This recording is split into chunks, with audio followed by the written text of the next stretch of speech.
আরব আমিরাত বা দুবাইয়ের ভিসা নিয়ে বর্তমানে ইন্টারনেটে অনেক ধরনের খবর উঠছে। তবে 2026 সালের বর্তমান পরিস্থিতি অনুযায়ী সবার জন্য ঢালাওভাবে ভিসা খুলে গেছে এমন দাবিটি পুরোপুরি সঠিক নয়। বাস্তব চিত্র এবং প্রমাণের ভিত্তিতে সর্বশেষ আপডেট নিচে দেওয়া হলো। ভিসার বর্তমান অবস্থা 2026 আপডেট।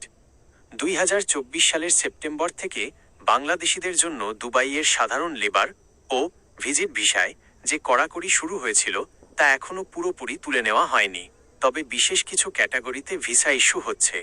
পেশাজীবী ও দক্ষ কর্মী, skilled workers, doctor, engineer, IT বিশেষজ্ঞ এবং উচ্চপদস্থ কর্মকর্তাদের ভিসা নিয়মিত দেওয়া হচ্ছে। গোল্ডেন ভিসা ও ব্লু ভিসা।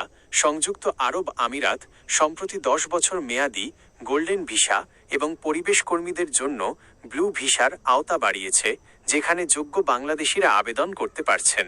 ফ্যামিলি ভিসা, যাদের বেতন নির্দিষ্ট সীমার সাধারণত 4000 দিরহামের বেশি উপরে, তারা তাদের পরিবারের সদস্যদের জন্য ভিসা পাচ্ছেন। সিকিউরিটি গার্ড, নির্দিষ্ট কিছু বড় কোম্পানির জন্য সীমিত আকারে সিকিউরিটি গার্ড পদের ভিসা অনুমোদন দেওয়া হয়েছে। 2. ভিসা খোলা তথাকথিত প্রমাণ ও বাস্তবতা। সোশ্যাল মিডিয়ায় অনেক সময় ভিসা খোলার প্রমাণ হিসেবে কিছু পেপার দেখানো হয়।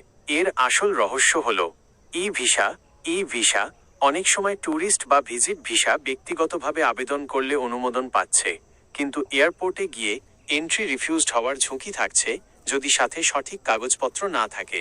স্ট্যাটাস চেঞ্জ, যারা আগে থেকে দুবাইয়ে ভিজিট ভিসায় আছেন তাদের অনেকের ভিসা কাজের ভিসায় পরিবর্তন হচ্ছে।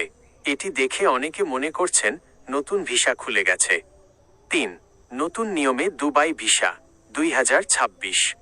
2026 সালে আমিরাত সরকার ভিসার ক্ষেত্রে কিছু নতুন নিয়ম কার্যকর করেছে। ব্যাংক ব্যালেন্স 5 বছরের মাল্টিপল এন্ট্রি ট্যুরিস্ট ভিসার জন্য গত 6 মাসে অন্তত $4000 সমমূল্যের ব্যালেন্স থাকতে হবে। শিক্ষাগত যোগ্যতা, লেবার বা রেস্টুরেন্ট ভিসার ক্ষেত্রে অনেক সময় শিক্ষাগত যোগ্যতার সার্টিফিকেট VFS সত্যায়ন করার প্রয়োজন পড়ছে।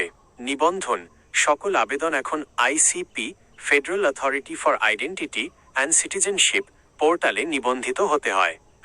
আপনার জন্য পরামর্শ: দালাল থেকে সাবধান। যদি কেউ বলে 5 লাখ শ্রমিক নেবে বা সবার ভিসা খুলে গেছে, তবে নিশ্চিত না হয়ে টাকা দেবেন না। সত্যতা যাচাই, আপনার হাতে পাওয়া অফার লেটার বা ভিসার কপি ICP বা GDRFA এর অফিসিয়াল অ্যাপ ওয়েবসাইট থেকে পাসপোর্ট নম্বর দিয়ে চেক করুন। সরকারি ঘোষণা, বাংলাদেশ সরকারের প্রবাসী কল্যাণ মন্ত্রণালয় বা দুবাইস্থ বাংলাদেশ কনসুলেটের অফিসিয়াল পেজ ফলো করুন। আপনি কি আপনার কাছে থাকা কোনো ভিসার কপি বা অফার লেটার আসল কি না তা যাচাই করার নিয়ম জানতে চান?